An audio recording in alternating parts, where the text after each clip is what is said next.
పేపర్లో వాళ్ళు అమరావతి ఆడవాళ్ళని చాలా కించపరుస్తూ మాట్లాడారు. ఒక అమరావతి అనేది దేవతలతో నెలకొన్న రాజధాని అన్నమాట. 5 సంవత్సరాలు ఏ రాష్ట్రానికైనా రాజధాని లేకుండా పరిపాలించిన పరిపాలన ఉందంటే అది జగన్ గారికే సంబంధించింది. కానీ ఈరోజు మన చంద్రబాబు నాయుడు గారు రాజధానిని చాలా గొప్పగా నెలకొల్పాలంటే వీళ్ళు చాలా ఇబ్బందులు పెడుతున్నారు. మహిళలను కించపరిచే విధంగా మాట్లాడుతున్నారు, వాళ్ళని మానసికమైన క్షోభకు గురే విధంగా చేస్తున్నారు. కాబట్టి జగన్ గారు, భారతిరెడ్డి గారు, మీ మహిళలు మొత్తానికి కూడా, అమరావతి మహిళలే కాదు మహిళా అందరికి కూడా క్షమాపణ చెప్పాలని కోరుకుంటున్నాము. క్షమాపణ చెప్పాలి, జగన్ గారు క్షమాపణ చెప్పాలి, జగన్ గారు క్షమాపణ చెప్పాలి, భారతిరెడ్డి గారు కూడా క్షమాపణ చెప్పాలి. భారతిరెడ్డి గారు కూడా ఒక ఆడ మనిషే కదా, తనకు తెలీదా ఆడవాళ్ళని కించపరుస్తుంటే చెప్పాలని? కాబట్టి భారతిరెడ్డి గారు కూడా క్షమాపణ చెప్పాలి, క్షమాపణ చెప్పాలి.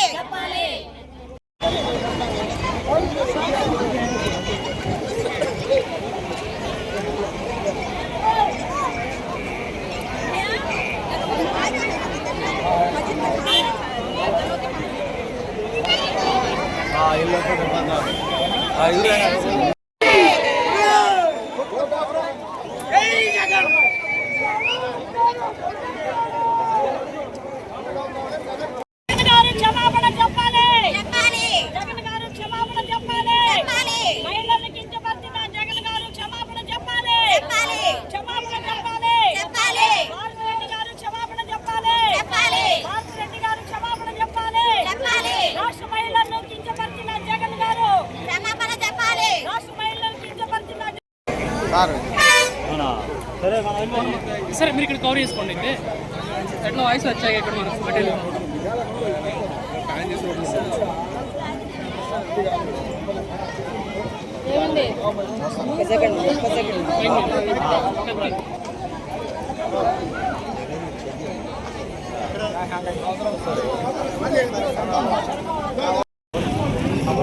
పవిత్రమైన దేవాలయం లాంటి రాజధానిలో దేవాలయం అంటేనే దేవతలు ఉంటారు కానీ వేషలు ఉండరు. అది వీళ్ళు కొత్తగా కనిపెట్టారేమో మహిళల్ని కించపరచడానికి.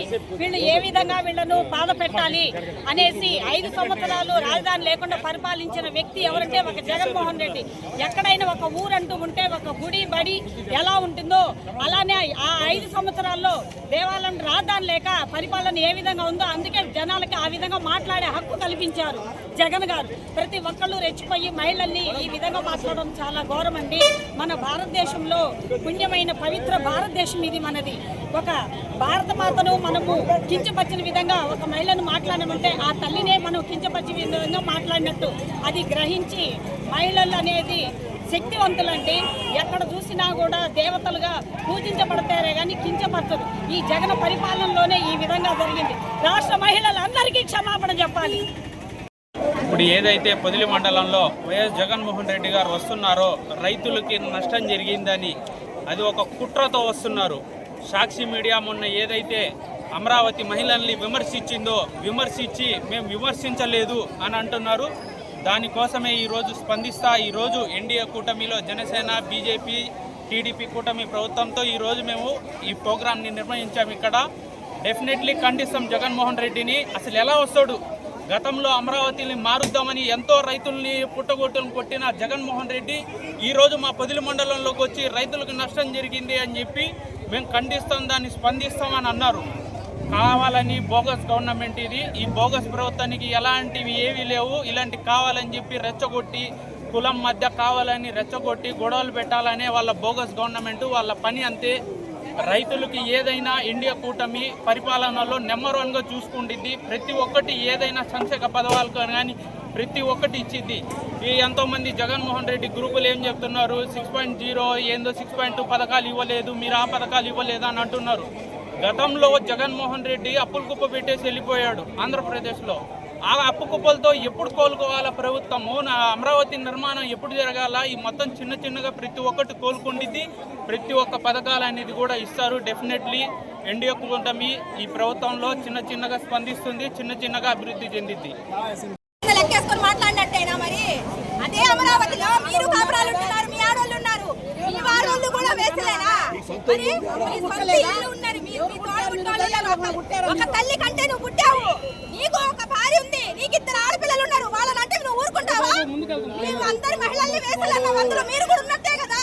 మిమ్మల్ని అంటే మీకు అంత రోషం లేకుండా బతుకుతున్నారా మీరు? మా ప్రకాశం జిల్లాకి ఏం చేసావని వస్తున్నావు నువ్వు? వెలుగొండ ప్రాజెక్ట్ అన్నావు, ఏం నీళ్ళు ఇచ్చావా? ఏమిచ్చావు? సినిమాలో డ్రామా చేసినట్టు ఒక గేట్ పెట్టి వెళ్ళిపోయావు. సినిమా హాల్లో కూడా అంత డ్రామాలు చేయరు, అంతకు మించిన డ్రామా చేసావు నువ్వు ఇక్కడ. నీ తొలి నుంచి మా ప్రకాశం జిల్లాకి ఏమన్నా జరిగిందా? రోడ్లు వేసావా? ఏం చేసావని వస్తున్నావు మా పొదిలికి? మన రాష్ట్రాన్ని భ్రష్టు పట్టించావు, అప్పులు పాలు చేసావు, అన్ని నాశనం చేసి ఏం మొహం పెట్టుకొని వస్తున్నావు మన పొదిలికి? Go back Jagan! Go back Jagan! Go back Jagan! మేమైతే తీవ్రంగా ఖండిస్తున్నాం. మా అమరావతి మహిళలకు క్షమాపణ చెప్పేదాకా మేము ఒప్పుకునే సమస్య లేదు. అది ఒక రూపాయి ఉందా? మా 2 ఇచ్చారు కదా రూపాయలు.